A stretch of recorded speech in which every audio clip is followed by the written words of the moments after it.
මීට අවුරුදු දෙකකට ඉස්සෙල්ලා ජනවාරි මාසේ 11 වෙනිදා මේ දේවස්ථානයේ තිබිලා හෑන්ඩ් ග්‍රෙනේඩ් එකක් හොයාගනු ලැබුවා ඒ දේවස්ථානයේ සේවකයන් පිරිසක් විසින්.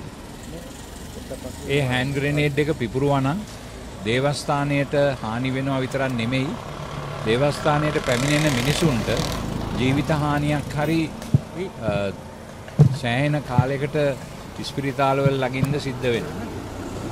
හොඳ වෙලාවට ඒ ග්‍රෙනේඩ් එක පිපුරුවේ නැහැ.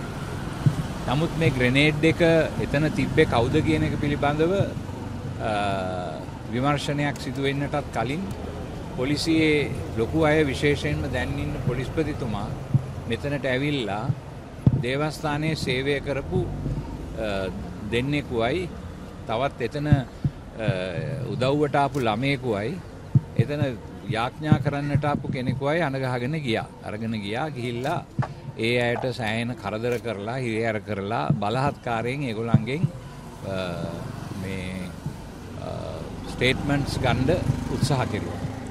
එතකොට ඊට පස්සේ අපි මේ CCTV දර්ශන හරියටම විග්‍රහ කරලා බලනකොට අපි දැක්කා එදා උදේවරුේ එක්කෙනෙක් ඇවිල්ලා මේ හෑන්ඩ් ග්‍රෙනේඩ් එක තියලා යන බව සාක්ෂි හොයාගත්තා. ඒව එලිදරව් කෙරුවත් ඒ මිනිස්යාගේ මුහුණ පැහැදිලිවම දකින්නට ලැබුණත් මේ පොලිසිය ඒ පිළිබඳව අදවනතුරු හරියාකාර විමර්ශනයක් සිදු කළේ නැහැ.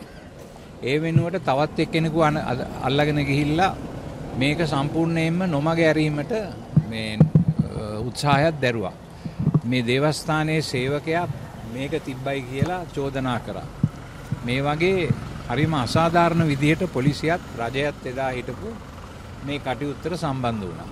ඉතින් නමුත් අද වෙනතුරු දැන් අවුරුදු 2ක් ගිහිල්ලා මේකට මේ පිළිබඳව සාධාරණ විමර්ශනයක් විසඳුම් මේ කොයිම විදියකටවත් සිද්ධ වුණේ නැහැ. ඒ නිසා අපි අදත් අහන්නේ මේ මිනිස්යාගේ මුහුණ පැහැදිලිවම දර්ශනවල තියෙද්දි ඇයි මේ මිනිස්යාව අල්ලුවේ නැත්තේ? ඇයි මේ මිනිස්යාට විරුද්ධව ක්‍රියාදාමයක් ගත්තේ නැත්තේ? එතකොට අහක ඉන්න මිනිසුන් අල්ලගෙන ගිහිල්ලා ඒගොල්ලන්ගේ කර උඩ දාන්න හැදුවේ ඇයි? කාවද මේකෙන් හංගන්න හැදුවේ කියන ප්‍රශ්නේ තමයි අපිට තියෙන්නේ අදත්. ඉතින් ඒ නිසා අපි රජයෙන් ඉල්ලා සිටිනවා දැන් ඔය පොලිස්පති ධූරයට රජයේ කැමැත්තෙන් පත්වෙච්ච මිනිස්සයාගෙන් ඉල්ලා සිටිනවා කරුණා කරලා මේ පිළිබඳව හරියාකාර විමර්ශනයක් කරන්න.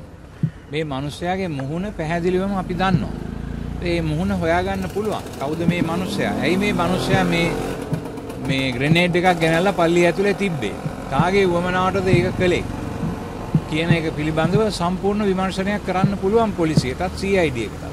මේ වෙනතුරු එහෙම දෙයක් සිද්ධ වෙලා නැහැ.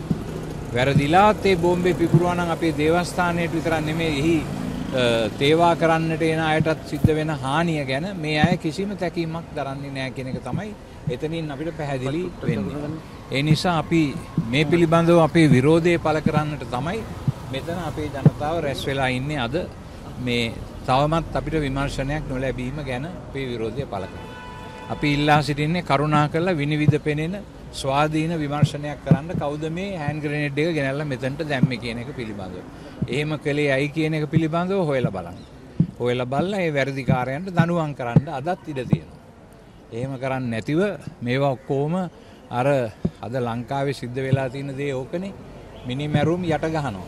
දැන් ලසන්ත වික්‍රමතුංග මහත්මයාගේ මරණය ගැන සාධාරණ විමර්ශනයක් සිදු වෙලා නැහැ. ප්‍රගීත් ටෙක්නැලිගොඩ පිළිබඳව අතුරුදහන් වීම පිළිබඳව කිසිදු විමර්ශනයක් සිද්ධ වෙලා නැහැ. කවුද ඒවා කළේ කියලාවත් දන්නේ නැහැ. ඒ අය නිදැල්ලේ හැසිරෙනවා.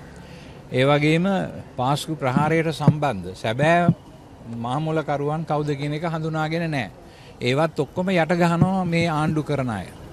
ඒ නිසා අපිට මේ ක්‍රමය පිළිගන්න බැහැයි කියන එක තමයි මේ විරෝධතාවයෙන් අපි පෙන්눔 කරන්න උත්සාහ කරන්නේ. බොහොම ස්තුතියි.